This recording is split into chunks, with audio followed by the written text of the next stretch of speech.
Oh, Hamdy Abdelwahab, the Egyptian UFC heavyweight who got released by the UFC right after UFC 321 and his fight with Chris Barnett, has officially came out since being released and made his first statement with some pictures. All right, before we get into if Hamdy Abdelwahab deserves to be released, he finally dropped some pictures on us. Check it out. This is how he responds. He's saying that a month before his fight with Chris Barnett, he had torn his pectoral muscle. He even has pictures of it. Says he was supposed to pull out of the fight because training wasn't the same for him. But he ended up not, to be, a loyal fighter to the company. This guy had a 1 month injury 1 month before he got into his fight with Chris Barnett, and it looks really, really bad, all right? It does look bad. I'll give him that. But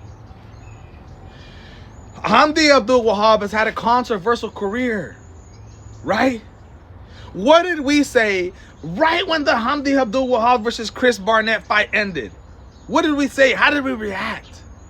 I called it the worst UFC heavyweight competition that I have ever seen in my life. That was the worst display of UFC fighters, especially in the heavyweight division. Okay?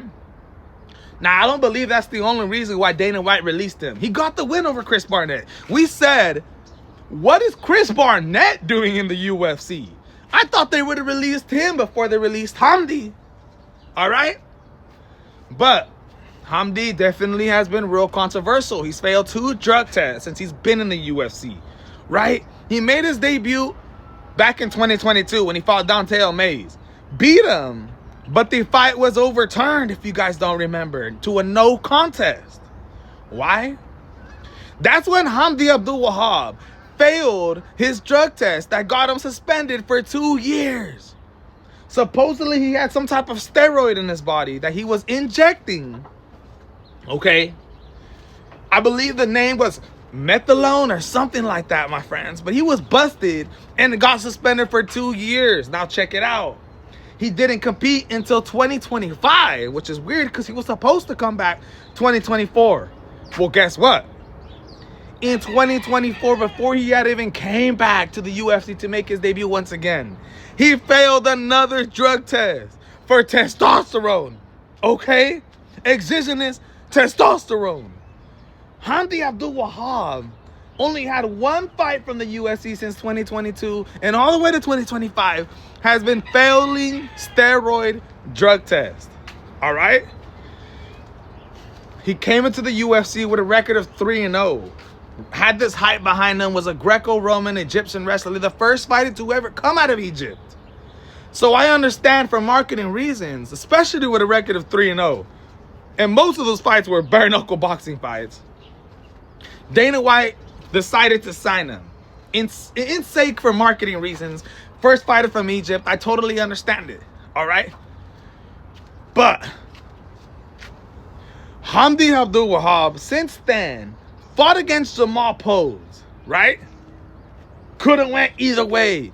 Another fight, not the greatest display of UFC heavyweight combat. Right after that, who does Hamdy Abdelwahab fight? Muhammad Usman, who just also failed a drug test. He was probably on drugs when he fought Hamdy. But he also fought against Muhammad Usman, who many people will say that is the lowest level of UFC heavyweight. In a fight that people thought Hamdy could win, he loses to Muhammad Usman. Man, a lot of not looking good, right? He's not putting on the most exciting performances. Dana White's getting pissed off. He's a heavyweight. And then he comes in at UFC 321 against Chris Barnett.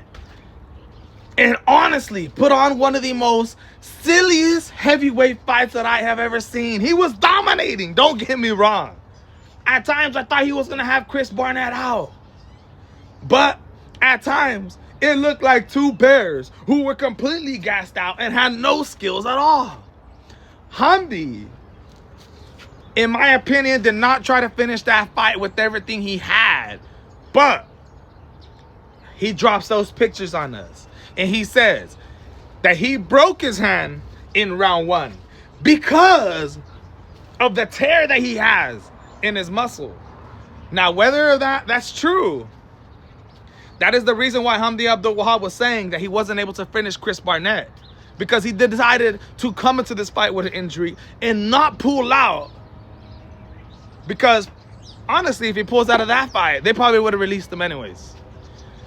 So Hamdy Abdelwahab was in a lose-lose situation, especially after every single thing that's happened. The only chance was if he went in there and got an absolutely amazing finish or an amazing fight.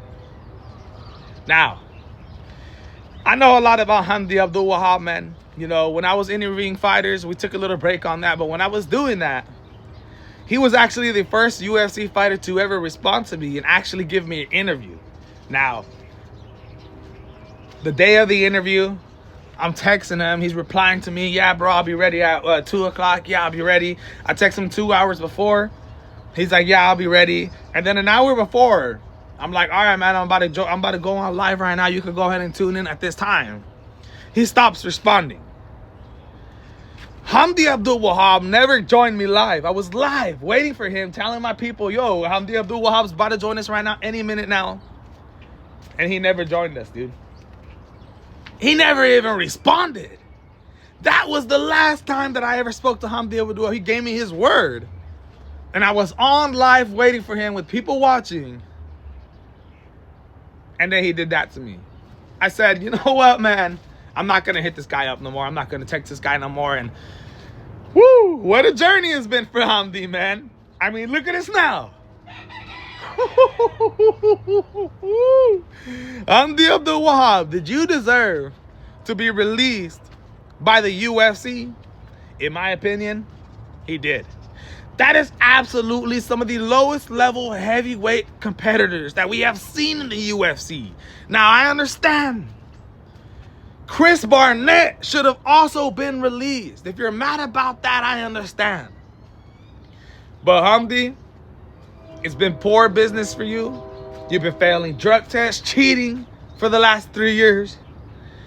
And Dana White has officially got tired of this, my friends. If you guys are fans of Hamdy Abdelwahab, let me know in the comments. Let me know what you guys think.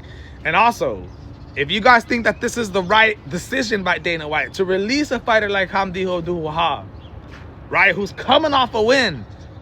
Don't forget, Dana White released Martin Buday, another heavyweight who was 7-1 in the UFC, but released him because of his fighting style.